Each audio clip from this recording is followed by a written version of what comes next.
नमस्कार। आज हम बात करने वाले हैं भारत के एजुकेशन सिस्टम में हो रहे एक जबरदस्त बदलाव की कहानी के बारे में। ये एक ऐसी क्रांति है जो क्लासरूम की चार दीवारी से निकलकर पूरे देश में फैल रही है। तो चलिए इस दिलचस्प सफर की शुरुआत करते हैं।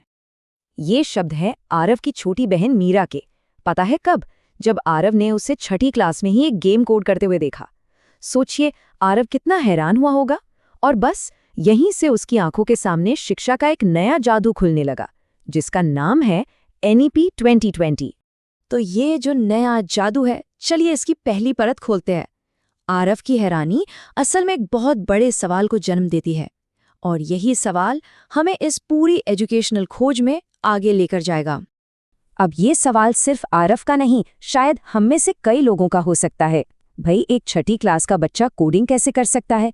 ये मुमकिन इसलिए हुआ है क्योंकि एनईपी 2020 के तहत अब शिक्षा का फोकस सिर्फ किताबी ज्ञान से हटकर असल दुनिया के हुनर पर आ गया है। तो इस बदलाव का सबसे पहला और बड़ा असर आखिर दिख क्या रहा है? चलिए देखते हैं कि सीखने की जो परिभाषा है वो ही किताबों से आगे कैसे बढ़ रही है। देखिए, ये स्लाइड पुराने और नए सिस्टम का फर्क बिल्कुल साफ साफ दिखाती है।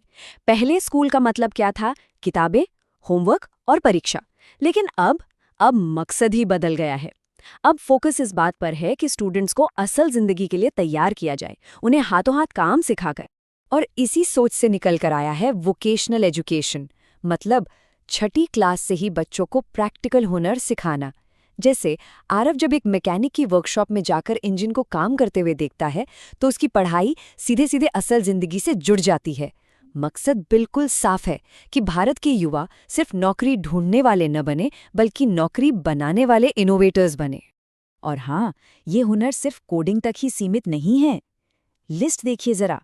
बढ़ईगिरी, बागवानी से लेकर मिट्टी के बर्तन बनाने और यहाँ तक कि बिजनेस की बेसिक बातें भी सिखाई जा रही हैं। ये दिखाता है कि ये नया नजरिया कितना गहरा और प्रैक्टिकल है। और एक बहुत ही मजेदार कॉन्सेप्ट है, बैगलेस डेज। सोचिए, ये वो दिन है जब बच्चे स्कूल बैग नहीं लाते, बल्कि सीखने के लिए अपनी कम्युनिटी में जाते हैं। कभी किसी फैक्ट्री में, तो कभी किसी खेत में, या फिर किसी आर्ट स्टूडियो में। मतलब सीखना अब चार दीवारों में कैद नहीं है। ठीक है, तो सीखना क्लासरूम से बाहर तो चला गया, पर क्लासरूम के अंदर क्या हो रहा है?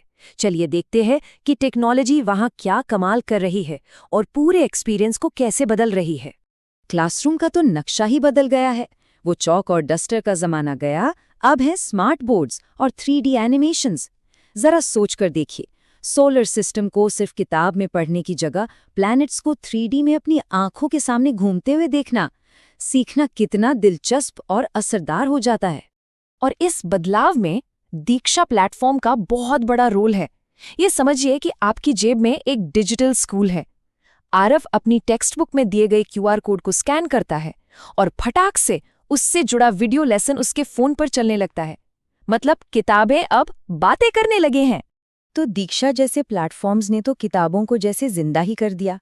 लेकिन अब हम उस हिस्से पर आते हैं जहां टेक्नोलॉजी ने स्कूल की दीवारों को ही पूरी तरह से तोड़ दिया है।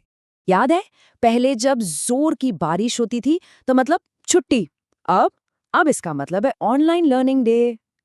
पढ़ाई अब किसी भी वजह से रुकती नहीं, वो चलती रहती है, चाहे ऑनलाइन हो या ऑफलाइन।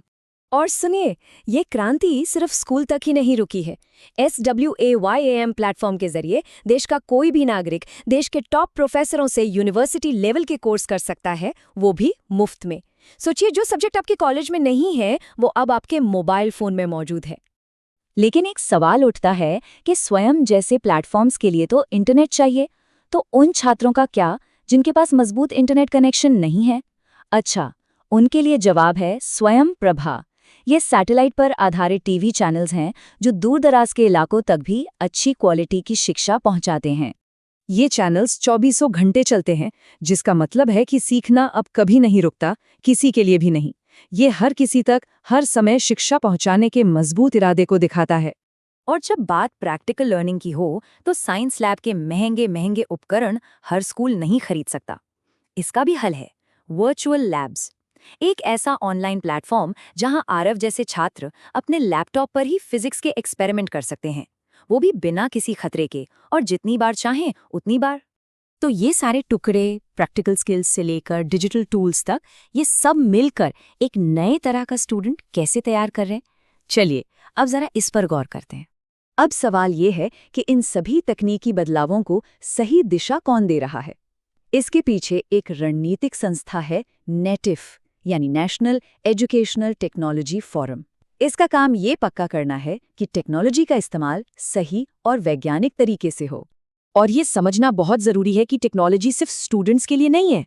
हमारे शिक्षक भी अब सिर्फ चौक से पढ़ाने वाले मास्टर नहीं रहे, बल्कि वो डिजिटल मेंटोर बन रहे हैं जो इस नए दौर में छात्रों को सही रास्ता दिखा सके। और यही वो पल है जब आरव को एहसास होता है कि शिक्षा अब सिर्फ कॉपी पेन तक ही सीमित नहीं है। ये लैपटॉप है, इंटरनेट है, हुनर है, और सबसे बढ़कर ये भविष्य के लिए एक बहुत मजबूत तैयारी है। तो इस पूरे बदलाव का निचोड़ क्या है? इसे एक सीधे से फॉर्मूले से समझा जा सकता है। हुनर को टेक्नोलॉजी से जोड़ना और उसे डिजिटल लर्निंग के जरिए सब तक पहुंचाना। और यही तीनों चीजें मिलकर भविष्य के लिए तैयार छात्र बनाते हैं। सीधी सी बात है, NEP 2020 ने क्लासरूम को 4 दीवारों से निकालकर पूरी दुनिया बना दिया है। छात्र अब सिर्फ पढ़ते नहीं हैं, वे कुछ नया बनाते हैं, खोज करते हैं और दुनिया से जुड़ते हैं। तो अब जब स्कूल हर जगह मौजूद है, सवाल ये उठता है कि क्रिएटर्स, इनोवेटर्स और कनेक्टर्स की हमारी अगली पीढ़ी आखिर क्या बनाएगी? इस सवाल का जवाब तो आने वाला